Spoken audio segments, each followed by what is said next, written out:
आपण स्वतंत्र Plainfield Christian science चर्चकडून साप्ताहिक बायबलचा धडा ऐकत आहात.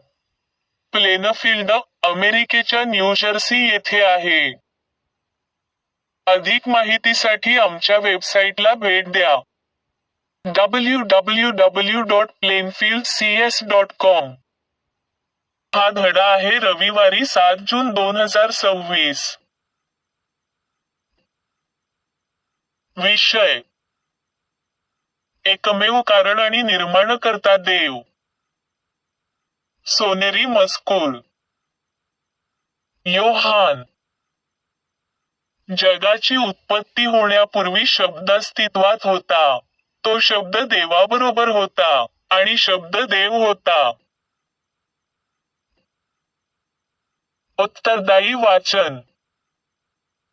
स्तोत्रसंहिता. पृथ्वी आणि तिच्यावरील सर्व काही परमेश्वराचे आहे. जग आणि जगातील सर्व लोक परमेश्वराचे आहेत. परमेश्वराने पाण्यावर पृथ्वी निर्माण केली.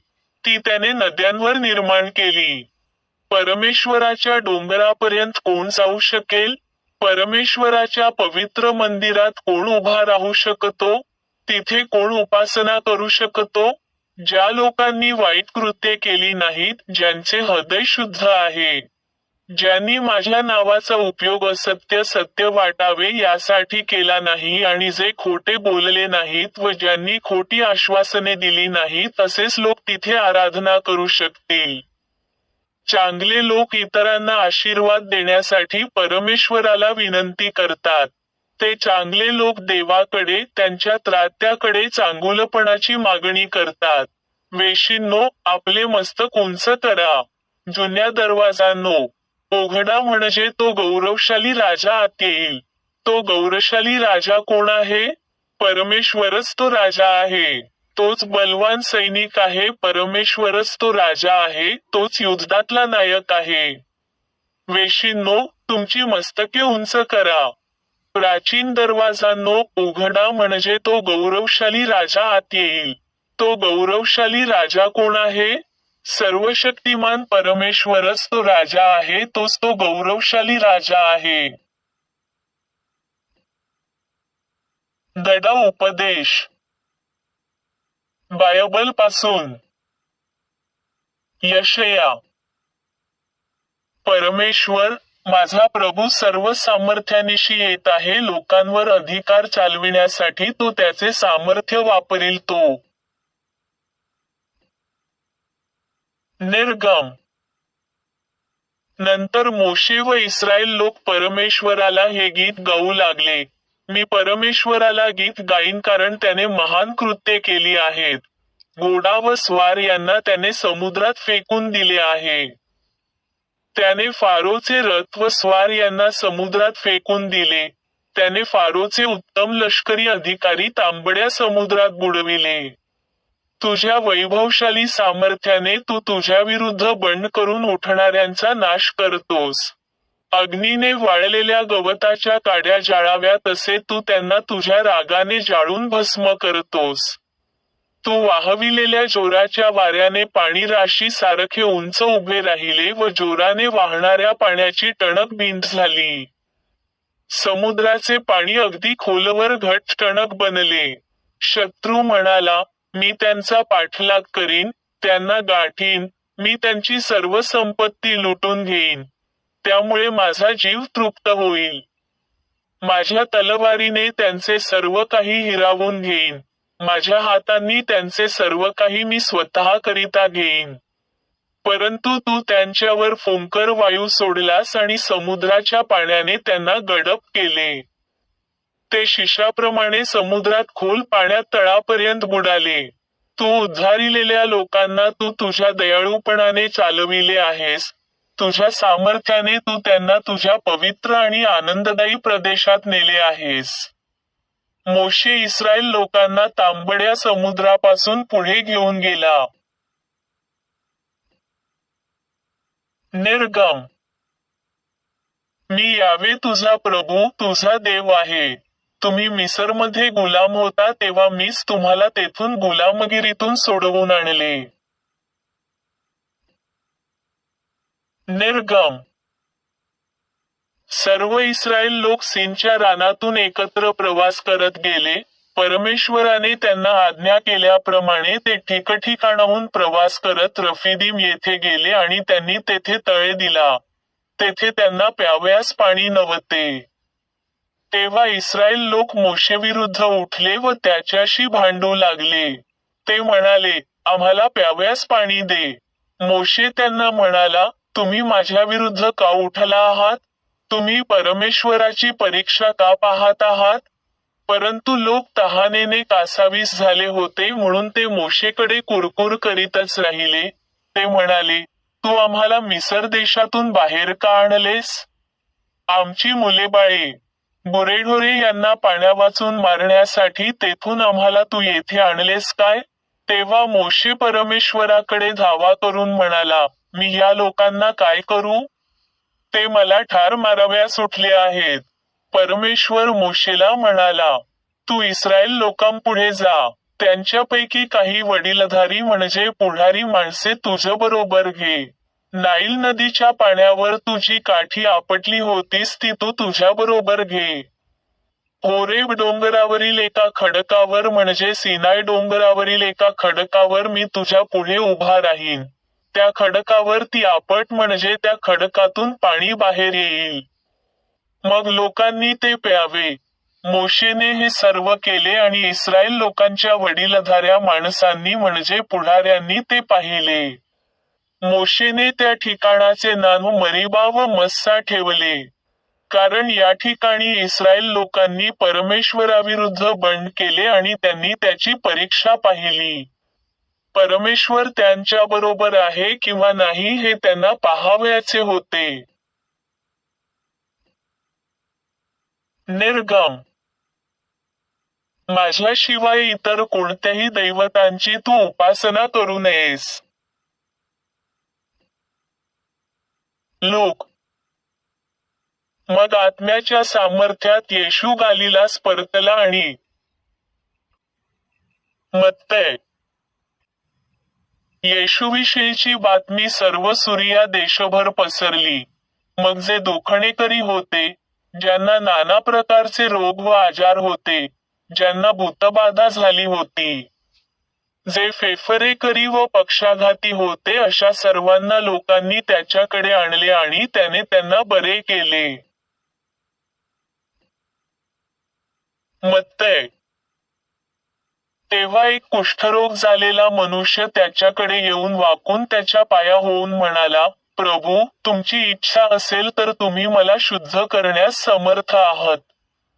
मग येशूने आपला हात पुढे करून त्याला स्पर्श केला व म्हटले, तू शुद्ध व्हावेस अशी माझी इच्छा आहे. आणि ताबडतोब तो कुष्ठरोगी बरा झाला. हे जे घडले ते कोणाला सांगू नकोस, तर जाऊन स्वतः ला याजकांना दाखव आणि तू कुष्ठरोगमुक्त झालास याचे प्रमाण म्हणून मोशेने ठरवून दिलेले अर्पण वाहून टाक. यामुळे तू शुद्ध झाल्याचे लोकांना कळेल. मत्तय. 6 दिवसांनंतर येशूने पेत्र, याकोब व त्याचा भाऊ योहान यांना आपल्याबरोबर घेतले व त्यांना उंच डोंगरावर एकांती नेले. त्याचे शिष्य पाहत असतानाच येशूचे रूप पालटले. त्याचे तोंड सूर्यासारखे प्रकाशले आणि त्याची वस्त्रे प्रकाशासारखी पांढरी शुभ्र झाली. तेव्हा मोशे व एलिया हे त्याच्याशी संभाषण करीत असलेले त्यांना दिसले. पेत्र येशूला म्हणाला, प्रभू, येथे असणे हे आपणांसाठी बरे आहे. आपली इच्छा असेल तर मी येथे 3 मंडप करतो, एक आपल्यासाठी, एक मोशेसाठी व एक एलियासाठी. पेत्र बोलत आहे. इतक्यात एका तेजस्वी ढगाने त्यांच्यावर सावली केली. आणि त्या ढगातून वाणी झाली, हा माझा प्रिय पुत्र आहे. याच्याविषयी मी संतुष्ट आहे, याचे तुम्ही ऐका. येशू बरोबर असलेल्या शिष्यांनी ही वाणी ऐकली. तेव्हा ते जमिनीवर पालथे पडले कारण ते फार भ्याले होते. तेव्हा येशू जवळ येऊन त्यांना स्पर्श करून म्हणाला, उठा, घाबरू नका. मग त्यांनी आपले डोळे उघडले आणि वर पाहिले तेव्हा त्यांना येशू शिवाय दुसरे कोणीही दिसले नाही. येशू आणि त्याचे शिष्य डोंगरावरून खाली उतरत असताना येशूने त्यांना आज्ञा केली की डोंगरावर त्यांनी जे पाहिले ते कोणालाही सांगू नये. मनुष्याचा पुत्र मरणातून पुन्हा उठेपर्यंत वाट पहा. नंतर येशू व शिष्य लोकसमुदायाजवळ आल्यावर एक मनुष्य त्याच्याकडे आला आणि त्याच्यापुढे गुडघे टेकून म्हणाला, प्रभू, माझ्या मुलावर दया करा. त्याला फेफरे येतात व त्याचे फार हाल होतात कारण तो सारखा विस्तवात आणि पाण्यात पडतो. मी त्याला आपल्या शिष्यांकडे आणले पण त्यांना त्याला बरे करता येईना.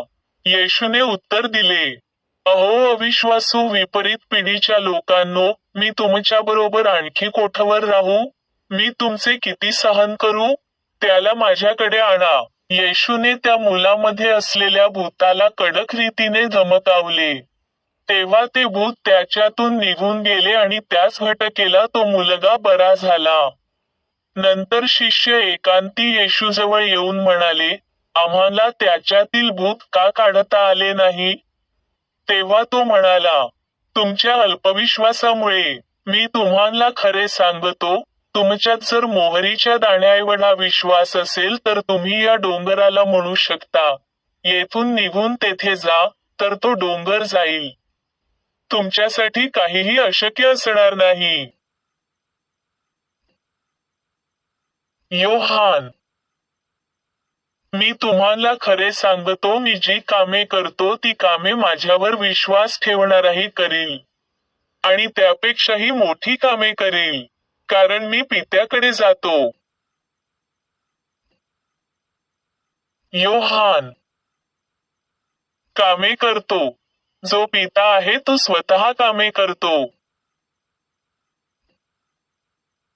Science textbook science and health with की टू द शास्त्रवचने कडील परस्पर संबंधित परिच्छेद वाचले. विज्ञान आणि आरोग्य.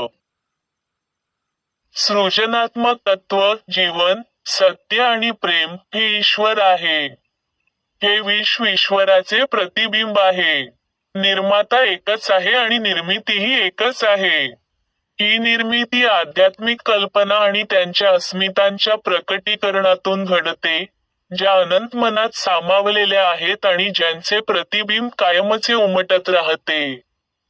या कल्पना अतिसूक्ष्मापासून अनंतापर्यंत विस्तारलेल्या आहेत आणि सर्वोच्च कल्पना म्हणजे ईश्वराची पुत्रे आणि कन्या आहेत.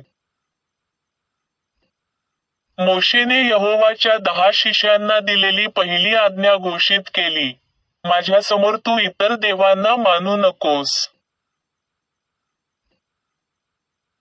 प्राचीन काळी उच्च समीक्षा म्हणून ओळखले जाणारे निर्मितीचे पौराणिक मानवी सिद्धांत रोम आणि ग्रीसमधील सुसंस्कृत विद्वानांमधून उदयास आले.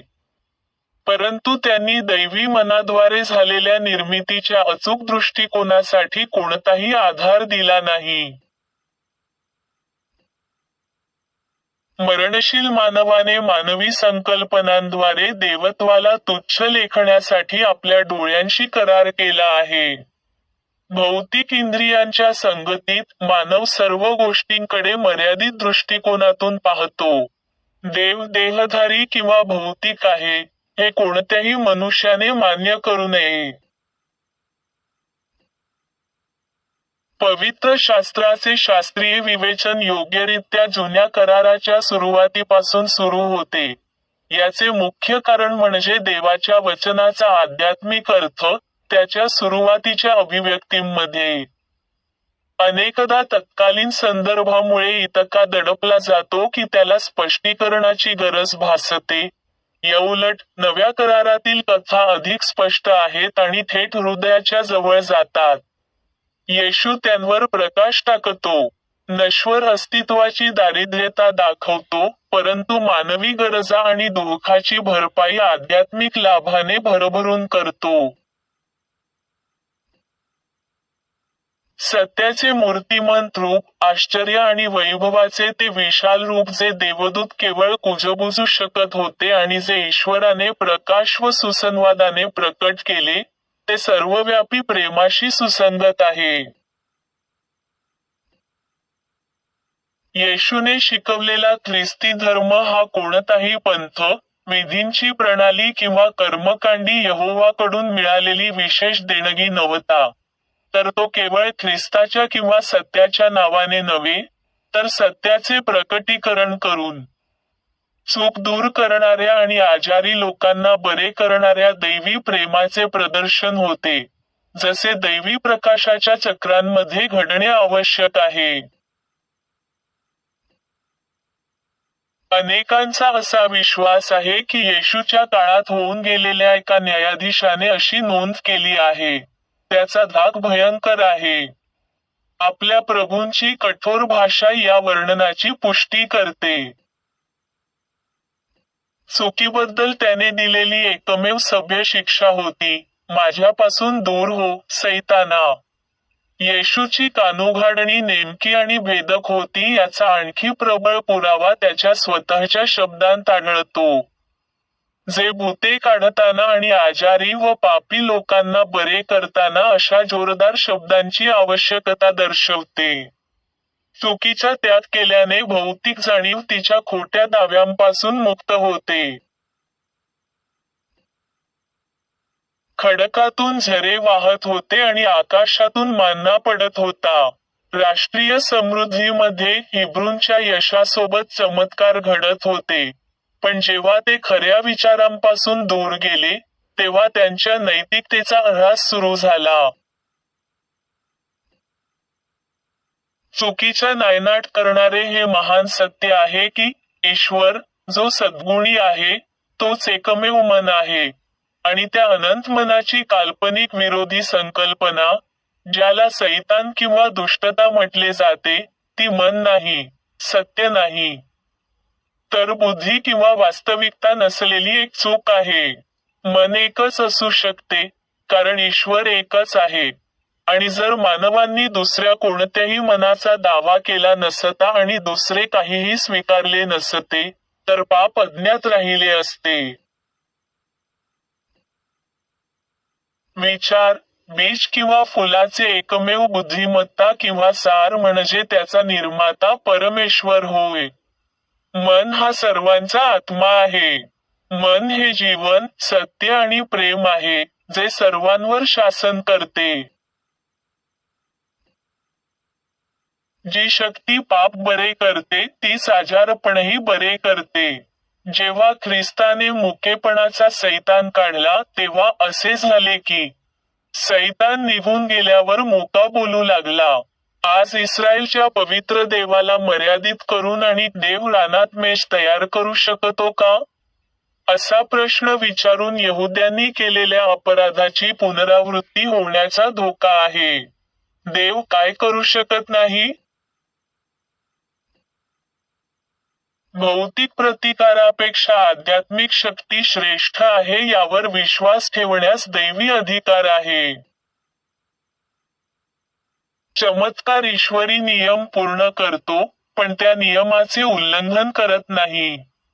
सध्या ही वस्तुस्थिती स्वतः चमत्कारापेक्षाही अधिक रहस्यमय वाटते. स्तोत्रकर्त्याने गायले आहे, हे सागर, तुला काय झाले होते की तू पळून गेलास? हे जॉर्डन, तुला मागे हटवले गेले? हे पर्वतांनो, तुम्ही मेंढ्यांप्रमाणे उड्या मारल्या आणि हे लहान टेकड्यांनो, कोकरांप्रमाणे? हे पृथ्वी, परमेश्वराच्या उपस्थितीत, याकोबाच्या देवाच्या उपस्थितीत थरथर काम. चमत्कार कोणतीही अव्यवस्था निर्माण करत नाही, उलट तो मूळ सुव्यवस्था उलगडतो आणि ईश्वरी अपरिवर्तनीय नियमाचे विज्ञान स्थापित करतो. केवळ आध्यात्मिक उत्क्रांतीच दैवी शक्तीच्या वापरास पात्र आहे. ज्या दिव्य मनाने मानवाला निर्माण केले, ते स्वतःची प्रतिमा आणि साम्य टिकवून ठेवते. संत पॉल घोषित करतात त्याप्रमाणे, मानवी मन ईश्वराच्या विरोधात आहे आणि त्याला दूर ठेवले पाहिजे. जे काही खऱ्या अर्थाने अस्तित्वात आहे, ते केवळ दिव्य मन आणि त्याची कल्पना आहे, आणि याच मनात संपूर्ण अस्तित्व सुसंवादी व शाश्वत आढळते. हे सत्य पाहणे आणि मान्य करणे, या शक्तीला शरण जाणे आणि सत्याच्या मार्गदर्शनाचे अनुसरण करणे, हाच सरळ आणि अरुंद मार्ग आहे. जीवन म्हणजे शाश्वत मी आहे, ते अस्तित्व जे होते, आहे आणि असेल, ज्याला काहीही पुसून टाकू शकत नाही.